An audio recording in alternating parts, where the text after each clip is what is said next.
আমরা এসেছি শ্যামাপদ পান ভাস্কর এবং শিল্পীর বাড়িতে। তিনি এখন যামিনী রায়ের মূর্তি তৈরির কাজে ব্যস্ত। এটি বসবেন বাঁকুড়ার যামিনী রায় কলেজে, তাই তো শ্যামাদা? হ্যাঁ। আপনি বলুন দাদা, আপনি পান্দা নামে পরিচিত, আপনি বলুন। আমি রামকৃষ্ণ মিশন রামহরিপুর, ওখানে দীর্ঘ 20 বছর শিক্ষকতা করেছি। সেই সুবাদে আমার টাইটেলটাই এখন পরিচিতি বেশি পেয়েছে, পানবাবু বলে।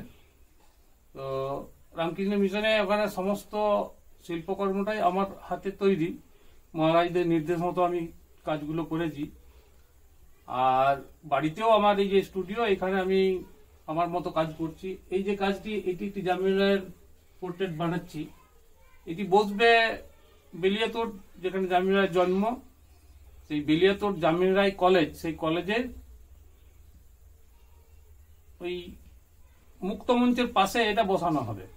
এটা সামনে এই ফেব্রুয়ারিতেই উদ্বোধন হবে। আমার এইরকম বহু কাজ কলকাতাতেও আছে, ভারতবর্ষের অনেক জায়গাতেই আমি এই কাজগুলো করে থাকি।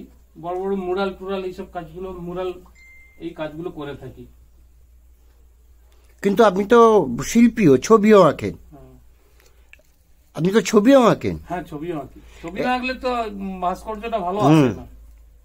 না, আপনি তো চিত্রশিল্পীও। হ্যাঁ। আপনি নিজেও ক্যানভাস ধরে ছবি আঁকেন। সেই কাজ কেমন চলছে? সেই কাজটা বিশেষ করে গ্রামাঞ্চলে ছবির মর্মটা কেউ বোঝে না।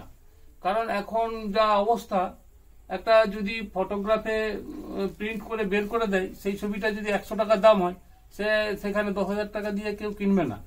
তারা এই মূল্যায়নটা করে না, হাতে আঁকা ছবি আর ক্যামেরার ছবি। এরপরে তাদেরকে বোঝানোও যাবে না।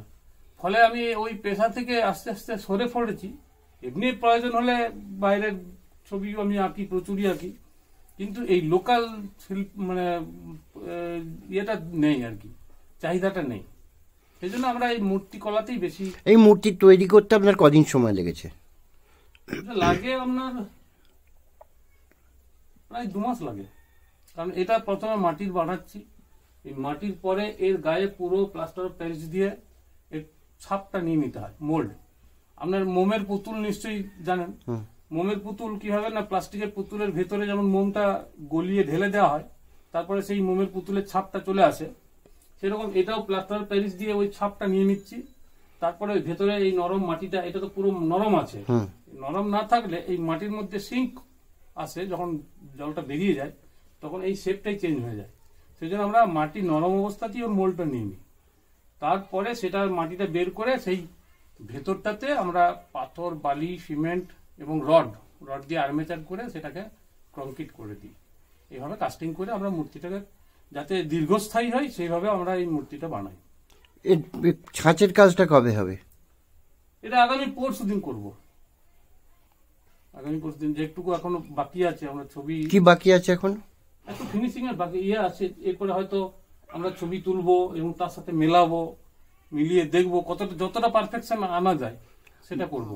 শিল্পাচার্য যামিনী রায়ের ছবি কি আপনার হাতের কাছেই রয়েছে, এখানেই রয়েছে? হ্যাঁ, যামিনী রায়ের ছবি আছে, হাতের কাছেই আছে।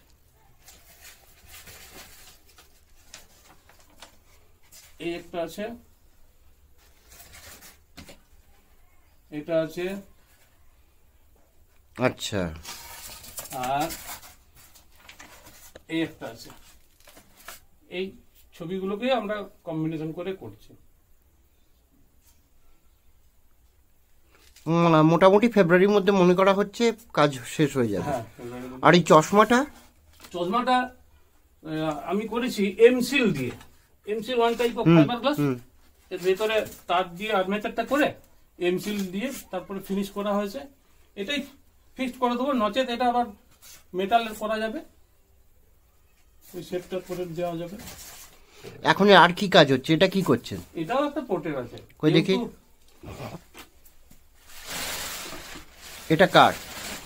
এটা একজন লোকাল, একজন মারা গেছেন, হ্যাঁ, তার মূর্তিতে। এটা কদিনের মধ্যে শেষ হবে আশা করা যায়?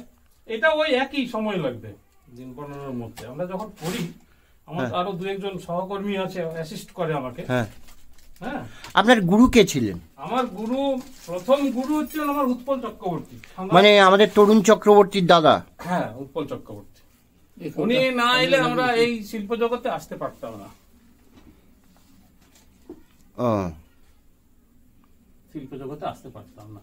তো যাই হোক, আপনার গ্রামটার নাম কি? আমার গ্রামের নাম হচ্ছে কাদাকুলি, এমনিতে মৌজা হচ্ছে পতসপুর, সন্ধ্যার লাগোয়া, ছাঁদারের কাছে এবং ছাঁদার টাচ।